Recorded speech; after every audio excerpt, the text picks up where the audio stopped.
Hey, this is Gabe and Kenyon with American Fangs. And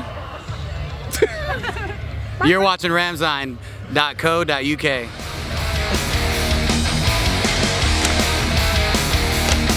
hi, so it's Natalie here from Ramzine. I'm here at Download, amazing 2015 with American Fangs. Hey, how's it going? So, first off, this is your first download, isn't it? Absolutely. Very first one, being de-virginized today. Good stuff. It's my cherry being popped as well. So far, what do you think about download? It's pretty wild. It's electric out here. Everyone's here for all the right reasons, you know. It's actually pretty rad to have the same kind of common ground in an area.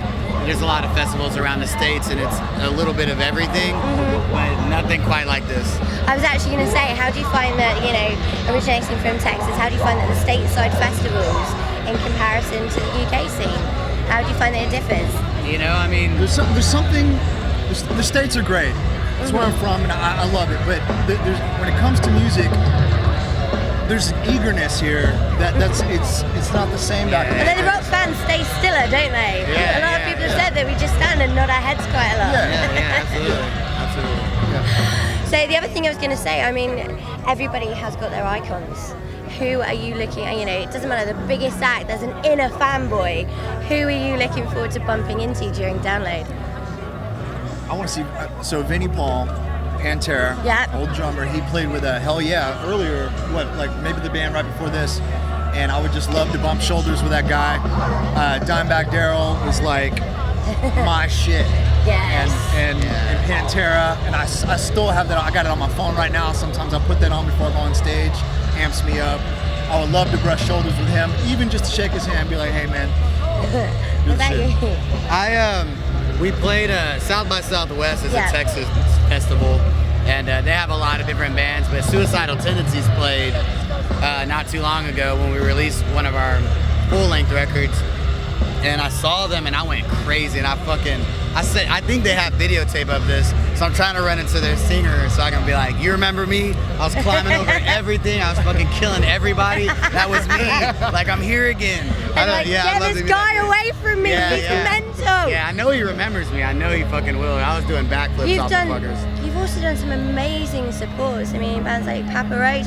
Who would you say is your best support to date and why? Man, that's hard to say because every support act or every band that we've been on tour with that we've supported has aided into where we are now. So we don't want to forget the likes of bands like Hollywood Undead, Seven Dust, Middle Class Rut, Chevelle's, the 10 Years, Saul Williams.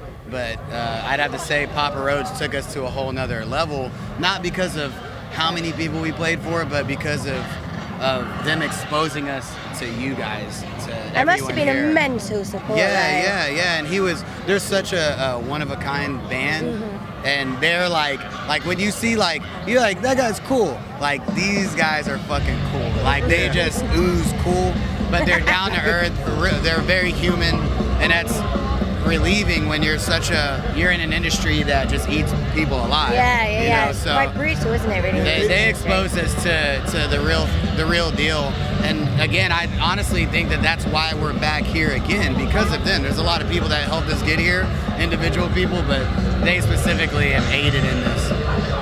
So, also, I'd like you to tell me, you've got your second LP coming out, Dirty Leg. How is this different from any of the material that you've released previously? What's it like? Come on, give me the inside scoop. It's different because these are hand-picked songs by the band that nobody else really wanted us to fuck with. Like they're rowdier, they're louder, they're faster, and they're more intense, they're more thoughtful lyrically, and we're really coming out swinging. They're more with this you.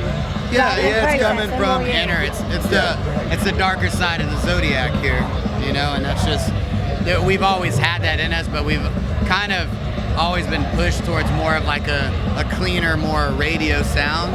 Creative freedom. And we've allowed that to happen too, so that's not anybody's fault but our own. But this is just us going, we want to play this, and this, and it's not cohesive. It's just a mess, and that's how we are. And it'll probably be bigger. You tend to find with artists anyway that when they just go, fuck this shit, I'm going to put my own stuff into it. It's a true representation of what the band are about, and it tends to appeal to your fans more. Yeah, I think if we didn't release this record, we might not be a band because we needed to be able to go, look, we got to flush the pipes here. This Creative is dump. Taking a creative turd. Creative turd. You know, and if we didn't do that, it's just like holding something very toxic in. Okay, so what can we expect to see from American Fangs over the next 12 months? So, all right, this album's coming out July 4th, and I know that the basis of any good band or artist is new content, new music.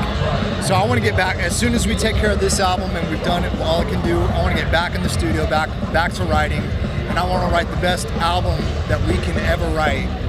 And to go to that next level, and we're gonna have to tear at each other, and it's gonna be what it is. Yeah, get absolutely shit-faced and come back and write some stuff. We've been doing that since we've been here. So that's how you evolve your creative process, just through drunk and disorderly. You know, I would nights hate. out. I want to say like that we have our own moments individually where we're like pondering. I love the pondering faces that are going on here. And I write a lot, and I've written so much, and so has he, and so have our bandmates individually. But there's just something when you just light up a fucking blunt, or you just get really hammered, and then you go get in the room and you're playing, and it just comes out because there's no restraints, you know. Yeah, you kind of lose your inhibitions and just go with it. Yeah, well, you get the editor drunk, and he takes the night off, so you can just fucking jam out. Yeah, absolutely. Well, it's been amazing.